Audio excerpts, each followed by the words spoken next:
Hi ಎಲ್ರಿಗೂ ನಮಸ್ಕಾರ. ಎಲ್ಲರೂ ಹೇಗಿದ್ದೀರಾ? ಬನ್ನಿ ಬ್ರೇಕ್ಫಾಸ್ಟ್ಗೆ ಪಟ ಅಂತ ಆನಿಯನ್ ರೈಸ್ ಮಾಡೋದು ಹೇಗಂತ ನೋಡ್ಕೊಂಬರೋಣ. ನಾಟ್ ಓನ್ಲಿ ಬ್ರೇಕ್ಫಾಸ್ಟ್, ಬೇಕಾದ್ರೆ ನಿಮಗೆ ಮಧ್ಯಾಹ್ನಕ್ಕೆ ಆಗ್ಬೋದು ಅಥವಾ ರಾತ್ರಿಗೆ ಆಗ್ಬೋದು, ಯಾವಾಗ ಬೇಕಾದರೂ ಮಾಡ್ಕೊಂಡು ತಿನ್ಬೋದು. ಯಾವಾಗ ಕೆಲವೊಂದು ಸಲ ಸಾಂಬಾರು ಮಾಡೋದಕ್ಕೆ ಸೋಂಬೇರಿತನ ಆಗಿದ್ರೂ ಕೂಡ ಅಂಥ ಟೈಮಲ್ಲಿ ಈ ರೀತಿ ಪಟ್ ಅಂತ ಒಂದು ರೆಸಿಪಿ ಟ್ರೈ ಮಾಡಿ ನೋಡಿ. ಕ್ವಿಕ್ ಆ್ಯಂಡ್ ಈಸಿ ಮತ್ತು ಟೇಸ್ಟಿಯಾಗಿರುತ್ತೆ. ಇವಾಗ ನಾನು ಒಂದು ಪ್ಯಾನ್ಗೆ ಎಣ್ಣೆ ಹಾಕ್ಕೊಂಡು, ಎಣ್ಣೆ ಕಾದ ನಂತರ ಸಾಸಿವೆ, ಸ್ವಲ್ಪ ಸೋಂಪು, ಒಂದು ಅರ್ಧ ಟೇಬಲ್ ಸ್ಪೂನ್ ಜೀರಿಗೆ ಮತ್ತು 1 ಟೇಬಲ್ ಸ್ಪೂನ್ ಕಡಲೆಬೇಳೆ ಹಾಕ್ಕೊತಾ ಇದ್ದೀನಿ. ಮತ್ತು ಇಲ್ಲಿ ನಾನು ಕಡಲೆ ಬೀಜ ಕೂಡ ಯೂಸ್ ಮಾಡ್ತಾಯಿದ್ದೀನಿ. ಕಡಲೆ ಬೀಜ ಕೂಡ ನಿಮ್ಗೆ ಎಷ್ಟು ಬೇಕೋ ಅಷ್ಟು ನೋಡಿ ಹಾಕ್ಕೊಳ್ಳಿ. ಯಾಕಂತ ಅಂದರೆ ಕೆಲವರು ಕಡಲೆ ಬೀಜ ಜಾಸ್ತಿ ತಿಂತಾರೆ, ಇನ್ನು ಕೆಲವರು ಕಡಲೆ ಬೀಜ ಇಷ್ಟಪಡೋದಿಲ್ಲ. ಹಾಗಾಗಿ ಎಷ್ಟು ಬೇಕೋ ಅಷ್ಟು ನೋಡಿ ಹಾಕ್ಕೊಳ್ಳಿ. ಇಲ್ಲಿ ನಾನು ಹಸಿಮೆಣ್ಸಿನ್ಕಾಯಿ ಯೂಸ್ ಮಾಡ್ತಾಯಿದ್ದೀನಿ. ಒಂದೇ ಒಂದು ಹಸಿಮೆಣ್ಸಿನ್ಕಾಯಿ ಹಾಕ್ಕೋತಾ ಇದ್ದೀನಿ ಮತ್ತು ಸ್ವಲ್ಪ ಕರಿಬೇವು. ನಿಮಗೆ ಖಾರ ಎಷ್ಟು ಬೇಕೋ ಅಷ್ಟು ನೋಡಿ ಹಾಕ್ಕೊಳ್ಳಿ.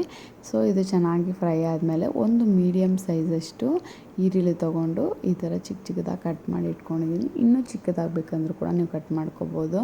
ಇಲ್ಲಿ ನಾನು ಇಬ್ರಿಗಾಗೋಷ್ಟು ಮಾಡ್ತಾಯಿದ್ದೀನಿ. ಅಕಸ್ಮಾತ್ ನೀವು ಜಾಸ್ತಿ ಜನಕ್ಕೆ ಮಾಡ್ತೀರಾ ಅಂತ ಅಂದರೆ ಎಲ್ಲದರದ್ದು ಕ್ವಾಂಟಿಟಿ ಜಾಸ್ತಿ ಮಾಡ್ಕೊಳ್ಳಿ. ಮತ್ತು ನಾನು ಇಲ್ಲಿ ಒಂದು ಅರ್ಧ ಟೇಬಲ್ ಸ್ಪೂನ್ ಆಗೋಷ್ಟು ಶುಂಠಿ ಬೆಳ್ಳುಳ್ಳಿ ಪೇಸ್ಟ್ ತೊಗೊಂಡು ಚೆನ್ನಾಗಿ ಫ್ರೈ ಮಾಡ್ತಾಯಿದ್ದೀನಿ. ಹಸಿ ವಾಸನೆ ಹೋಗೋವರೆಗೂ ಚೆನ್ನಾಗಿ ಫ್ರೈ ಮಾಡ್ಕೊಳ್ಳಿ. ಮತ್ತು ಇದು ಬೇಗ ಬೇಯಬೇಕಂದ್ರೆ ಸ್ವಲ್ಪ ಉಪ್ಪು ಹಾಕ್ಕೊಳ್ಳಿ, ಆವಾಗ ಬೇಗ ಈರುಳ್ಳಿ ಬೇಯುತ್ತೆ. ಮತ್ತು ಇಲ್ಲಿ ನಾನೊಂದು 1/4 ಟೇಬಲ್ ಸ್ಪೂನ್ ಅರಿಶಿನ ಪುಡಿ, ಒಂದು ಅರ್ಧ ಟೇಬಲ್ ಸ್ಪೂನ್ ಧನಿಯಾ ಪುಡಿ, ಒಂದು ಅರ್ಧ ಟೇಬಲ್ ಸ್ಪೂನ್ ಸಾಂಬಾರು ಪುಡಿ ಮತ್ತು ಒಂದು ಅರ್ಧ ಟೇಬಲ್ ಸ್ಪೂನ್ ಅಚ್ಚ ಖಾರದ ಪುಡಿ ಹಾಕ್ಕೊತಾ ಇದ್ದೀನಿ. ನಿಮ್ಗೆ ಅಕಸ್ಮಾತ್ ಕಲರ್ ಬೇಕು ಅಂತ ಅಂದರೆ ನೀವು ಕಾಶ್ಮೀರಿ ಚಿಲ್ಲಿ ಪೌಡ್ರ್ ಕೂಡ ಯೂಸ್ ಮಾಡ್ಬೋದು. ಚೆನ್ನಾಗಿ ಫ್ರೈ ಮಾಡ್ಕೊತಾ ಇದ್ದೀನಿ. ಹಸಿ ವಾಸನೆ ಹೋಗೋವರೆಗೂ, ಅಂದರೆ ಆ ಮಸಾಲ ಹಾಕಿರ್ತೀವಲ್ಲ ಆ ಪೌಡ್ರು ಸ್ಮೆಲ್ ಹೋಗೋವರೆಗೂ ಚೆನ್ನಾಗಿ ಸ್ಲೋ ಸಿಮ್ಮಲ್ಲಿ ಇಟ್ಕೊಂಡು ಫ್ರೈ ಮಾಡ್ಕೊಳ್ಳಿ.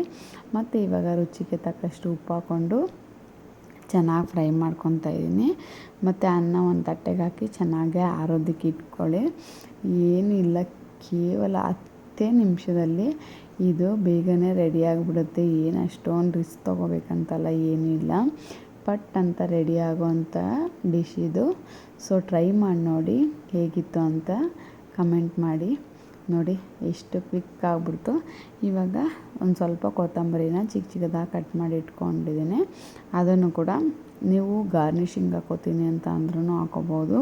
ಇಲ್ಲ, ಕೆಲವರಿಗೆ ಕೊತ್ತಂಬರಿ ಸೊಪ್ಪು ಹಸಿಯಾಗಿ ಸಿಕ್ಕಿದ್ರೆ ಇಷ್ಟ ಆಗೋದಿಲ್ಲ.